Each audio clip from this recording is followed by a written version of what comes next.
Josh Giddey, Matas Buzelis, two young foundational pieces for the Chicago Bulls. I say that, and somebody is driving that just swerved a little bit, like, "Argh!" Or somebody at home spat out their coffee or cringed because for some reason, and I get it, but some people don't like the idea of Josh Giddey being part of this Bulls future because of all of the empty calories his statistics represent to many people. But I'm telling you, this is a spurt that I don't think you should ignore. I know they haven't been playing for anything at stake, but Ruthie, Josh Giddey, since the All-Star break, is averaging nearly a triple-double. His ankle sprain the other night is significant because of how well he has been playing. He'll be missed. That's production, and you're going to miss that production. And I think what you said, David, is a good reminder that he's 23 years old. Is that he's 23? He'll be 23 in October. He's 22. He's 22. He's 22. So maybe because he's just had this career in the NBA that maybe has underwhelmed some so far, and Matas, is a rookie, that it's hard. It's weird to compare the two and say that they're on the same trajectory. But when you're reminded that Josh Giddey is 22 years old, you're like, wow, this guy's got a lot of growing and development still to do. He does. They both do. And I think that Josh Giddey, it scared people, or I'm speaking for myself, when the report came out that he was going to be asking for $30 million at the end of this year, I stopped. And I was like, okay, that seems like a bit too much. He, at that point, had not proven much, and I felt like he had a long way to go before that was even feasible. I still think that might be a little bit much. The Bulls can't be competing with themselves. But in terms of the bidding in the offseason, let somebody else set the marketplace. But I think the Bulls would be loath to lose him. I don't think you want to do that. And I don't think you get better and closer to being the team you want to be by letting 22-year-olds with bright futures walk out the door. Will Matas Buzelis ever get a max contract? He's closer to probably getting one than Josh Giddey. Right.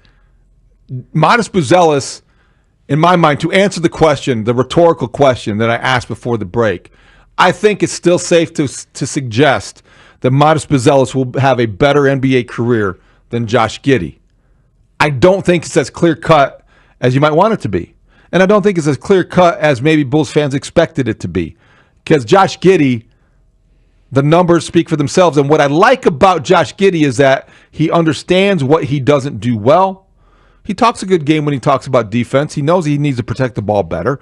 But Billy Donovan's getting out of him the most they can. And he's improved his shot by working with the shot doctor, Peter Patton.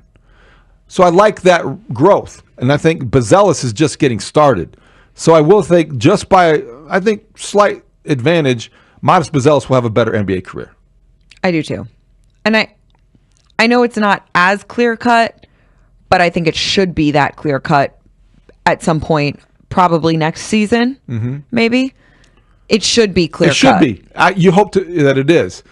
And I'll say this, not to throw shade on anybody else on the roster, but to me, it's indicative of what has happened this year and what hasn't happened this year, that we're talking about these two guys being compared and speculated, and we're wondering about their potential. And Patrick Williams really isn't part of that discussion.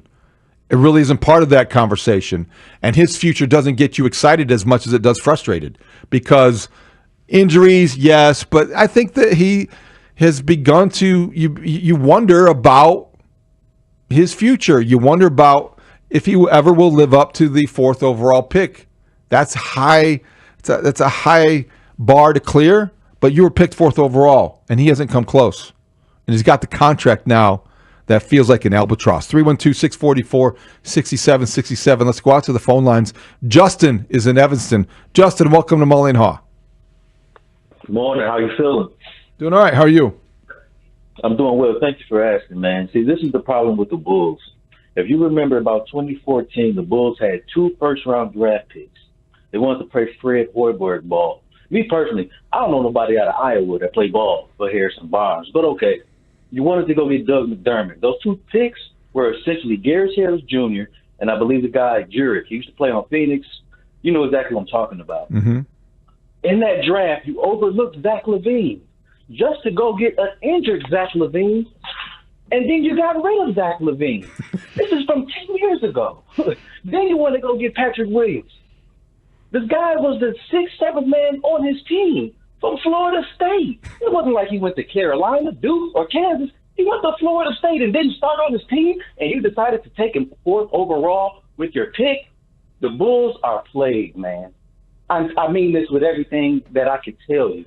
I'm passionate about this, Mully. I've called you before. I talk about the Bears all the time.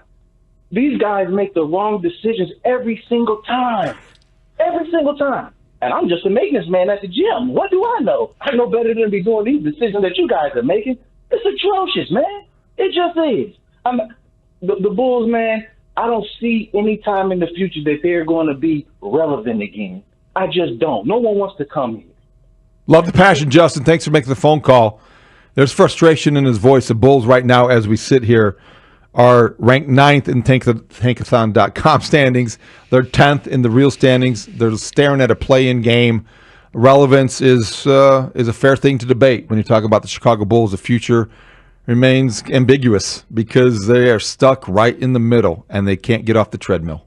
Yeah, and the lack of direction is probably where Justin's frustration comes, because there's just not a real clear answer as to how to get over that play-in hump.